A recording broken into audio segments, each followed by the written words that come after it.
Hello, and welcome to Home Space and Reason, a podcast about creating a home that thrives. Hi there, I'm Kristina Browning, your host. If you know your home could be so much more than it is, I discuss home functionality, aesthetics, and automation. I'm the home functionality coach and realtor. I geek out on various subjects regarding your home and yard, challenging you to think of your space differently to get the most out of every square foot. I pose questions for you to think through about your space and your reason. This podcast is all positive, offering you virtual fist bumps and celebrating every win. Remember, there's no such thing as perfect, but you can still aim for your best every day. In this episode, let's discuss aesthetics and functionality. If you have an Amazon Echo, you can say, play the Home, Space, and Reason podcast by Apple. Episode 25.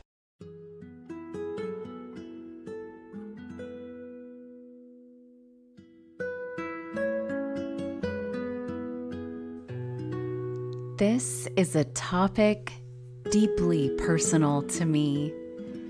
There are few things I love more than to walk a neighborhood and look at the landscaping and the doors, the flower boxes, and the architecture. I enjoy seeing the blooms as much as observing people's choices and taste.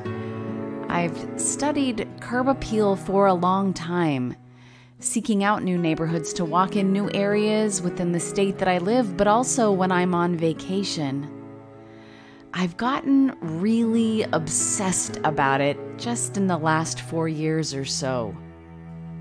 What actually makes a property universally beautiful and attractive? The area starting at the curb, stretching all the way to your front door collectively, is the first thing visitors see and the only part of your home a pedestrian will potentially observe. First, I want you to take your phone out, go to the street or your driveway or the front of your home, and take a picture. An all-inclusive picture, like as if you were going to list your house, even if you're not. This photo should include the landscaping, the yard, the home top to bottom, the driveway, all of it in one shot. What I found is that when you look at a photo of your home, you see things that you wouldn't necessarily notice with your eye when you're there in person. Like the bright purple garden hose that was so cute in the store but now sticks out like a sore thumb when it hangs on the front of your house. Maybe you didn't realize quite how many children's toys have accumulated in your front yard. Maybe you didn't realize how much paint had come off the white picket fence in the last 15 years since you bought the house. Having a good, hard, honest look at your curb appeal is an eye-opening exercise, whether you're going to sell your house or not. When a stranger looks at this house, what might they assume by the looks of your home?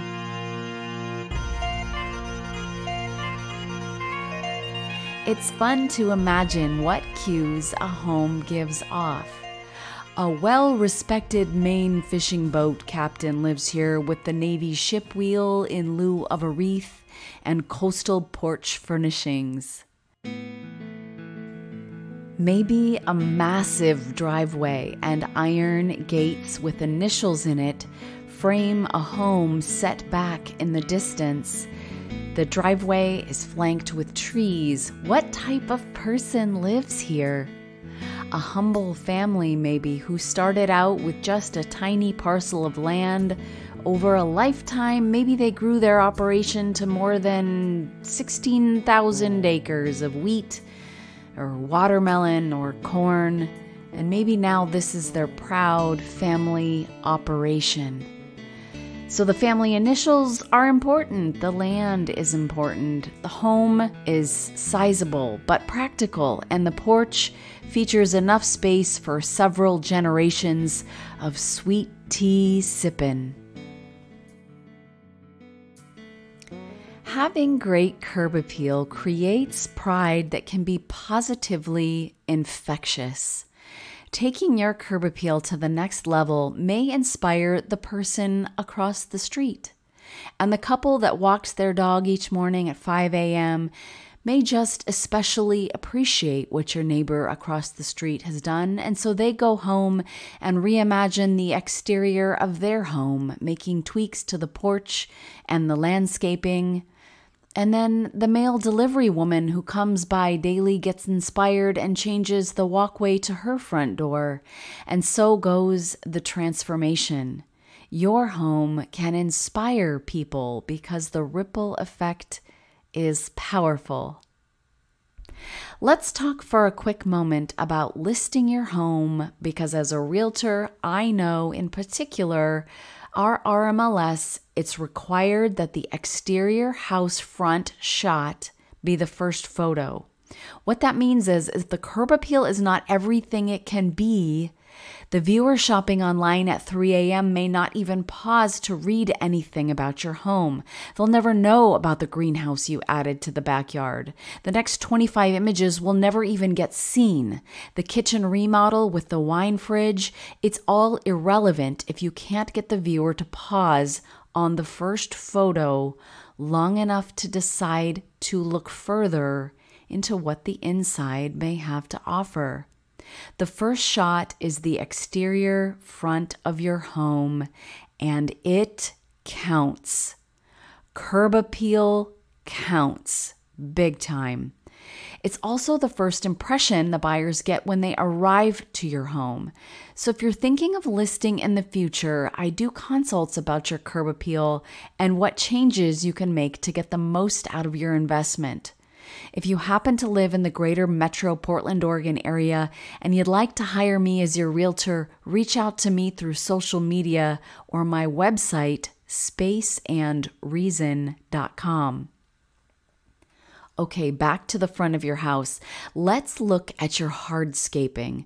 Have a look at the stepping stones, the cement, any flat surface between the driveway and your door, the stoop. Do you see cracks, mildew, moss, chipped paint?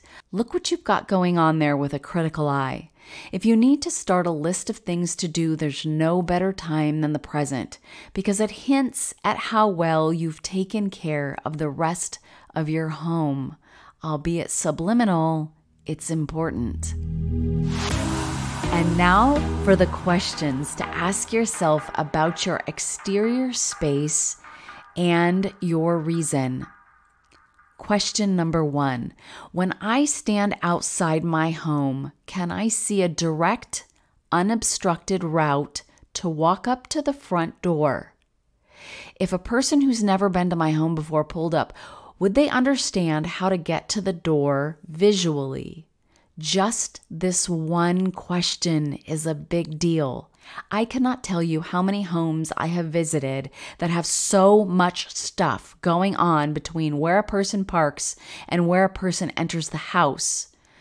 What can you clean up? What can you minimize or simplify? Question number 2. Are there any large trees, bushes, or bits of landscaping that were originally planted without forethought about how large they might become and are now obstructing light coming into the house? The biggest offender I see of this is when small flowering bushes are planted directly in front of the window in the front of the house. 10 years pass, and now they're 15 feet tall, and the front room ends up being a dark cave because the plants blocked all the light from coming in the front windows. It happened so slowly that the people living there sometimes don't notice, but what they do notice is that they're more depressed these days. Might it be because your home is dark because of the mature, misplaced landscaping. Now, don't get me wrong, I love mature, majestic trees and large, gorgeous bushes, but if they were planted without consideration of how large they would get, it can be detrimental both to your curb appeal and to your light factor on the inside of your home. Large and tall landscaping can be ideal to frame your home, flanking it and creating layers of interest. Remember too, for those people sitting on the porch, a screen of low plants provide a bit of space definition and a lovely view. So consider your plantings from every angle. Question number 3. When you're standing at the curb, look at all of the window coverings on the windows that are front facing. Are they uniform? Now, they don't have to be, but you might like that aesthetic better, which is why I'm simply posing this question. When we installed plantation shutters on the inside of our home, I only really needed them in the master bedroom, but decided to put them in our office as well, so when looking at the house from the outside, the windows were dressed symmetrically. Here's another interesting thought. I have seen light brown curtains in a main front window, and at first glance, it literally looked like the window was boarded up from the inside. It gave off a meth house vibe. So if the drapery is the color of cardboard or plywood, from the outside, it can have an unintentional bad vibe. Question number 4. Do I have a cohesive color scheme or design to the outside plants in my front yard? Limiting your landscaping color palette and being intentional about it can drastically change the curb appeal. Imagine a dark gray home with black as an accent, white on the trim, and a yellow door. The majority of the landscaping in the front of my home are different variations of green bushes, plants, shrubs, tall, short, all of it different shades of greens. This is definitely more modern and clean. I do have yellow tulips planted that come up in the spring, and they play off the yellow door. The more color you add, the more English garden it can read. Reflect on your taste and what is already planted there. Here is an example. If you want your curb appeal to be more cohesive, and you've got 6 different flowering plants happening right now, let's say pink, lavender, a dark red, violet, yellow, and white. Could you remove the yellow and white, leaving all jewel tones remaining? This would help your curb appeal, especially if your home is of the jewel tone color scheme. Another thing I've seen that was successful is the paint of the house was based off the landscaping, meaning this is calculated the other way around. So there was an especially gorgeous hydrangea planted out front, and the door was chosen based off that hydrangea. Everything else was neutral, and it was stunning. Likewise, 5 different white flowering plants of various sizes can look so wonderful juxtaposed against various greenery. The next time you're out on a walk and you find a home that you think is especially beautiful, observe what you like about the choices in plants. Do you love the hanging baskets of ferns that line the grand porch? Or maybe the cactus curation is especially unique. Question number 5. Is my garage front facing?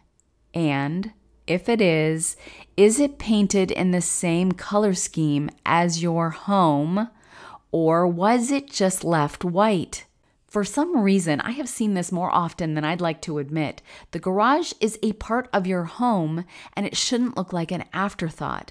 Unless your garage door is especially ornamental and was intended to be white as a cohesive part of the home color, It shouldn't be white. I would suggest that you paint it just like you're painting the rest of the house, either in the main or one of the accent colors, preferably something that does not draw the eye if your garage is a standard run-of-the-mill garage door. No need to draw attention to it. Likewise, no need to draw attention to downspouts or gutters. Those should be painted out the same color as the main part of your home. Those are not accents. Gutters and downspouts are not accents.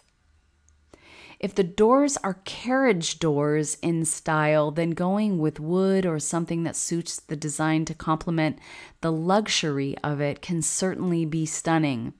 Just make sure if you're drawing attention to it, that it is worthy of the attention. Question 6. Do you have intentional areas of rest in the front where there's just plain grass or just plain rock or small spaces of rest that gives the eye a break so that the focal point of your home can catch the viewer's attention without competing? And this leads me to question number 7. What is the dominant focal point of my house? And then, is it what I want it to be? When someone looks at that photo, the one that you just took, what is the first thing that catches their eye? Maybe the focal point is unintentionally your son's bedroom because he's chosen to put a Batman sheet over his window. And that was fine with you because, it's his room. He's being self-expressive. But then after looking at your curb appeal starting photo, you realize the bat signal is being shot out the front window, life-size, beckoning for the good to come and fight the evil. What was that vibe you were going for? This is especially important if your home is going to be for sale. It can be a big turnoff, even if it's subliminal. Small things like a sheet hanging in the window can read frat house, or weeds filling the flower beds can read someone who doesn't care about home maintenance lives here, which can be a bad message to a potential home buyer. Question number 8. If I have a front-facing door and/or a front-facing garage, should I put something on either side of it? There's something about the uniformity, maybe even formality of two identical pots on either side of a front door that helps to elevate it. Symmetry is not only pleasing to the eye, it's also the simplest to arrange. Planting lush green foliage gently draws the eye toward the door. Maybe consider doing the same containers on both sides of your garage with an evergreen in it if that works where you live in your part of the world. Choose something for these pots that require minimal upkeep so it always looks good and doesn't require maintenance that may or may not get done consistently. The homes that grab my attention most have some sort of a uniform planting in an orderly way that invites your eye to what is most delightful about the house, whether it's the small waterfall that leads to a koi pond or an especially pleasing southern porch. This house is attractive to me because someone thought about what they were doing here. It makes me want to know the humans living there when you feel like the home is an extension of their personality and aesthetic. Question number 9. What does my front porch light look like? Does it work? And is it the same or different as any other lights that may be on the front of my home, i.e. lights on the garage if you have a front-facing garage, and are they working? I find sometimes homeowners aren't even aware they've got burnt-out lights because they don't go on until they've retired into the house in the evening. Much like the lights on your vehicle, unless you go test them, sometimes you don't even know when they're burned out. Lastly, could a medic or an emergency vehicle quickly and easily identify your house number from the street? Are your house numbers also attractive? Is it lit in some way? I found a great article on Houzz about cool house number ideas, and I'll put them on the group Facebook page to share with you. Low voltage landscape lighting can also help your curb appeal while improving safety and security. There are so many solar options these days if you don't have access to a hardwired connection. Last question, number 10. Let's talk about the whole area around your front door collectively. Do I have a space big enough for, we're going to fill in the blank, a chair or a table? And if I do, have I ever sat there? If I have a porch big enough to dine on, have I ever dined there? I would encourage you to treat the front of your home as if you're getting ready to stage it for a magazine, except you're not. And then be so pleased with the results that you leave it that way for your own enjoyment. Heck, do that photo shoot yourself and just post it on social media. Share it with us on the group page. If you have a covered area, could you include an outdoor rug? What does your front door mat look like? If it doesn't delight you, reconsider it. Do you have a wall-mounted mailbox? Every single thing that's going on around your door, including lighting, add the most appeal when they function collectively rather than winging it. We have 2 Adirondack chairs out front with a small table in between, and that contains a pot of chunky succulents. We sit out there to have morning coffee and watch the neighbors walk by.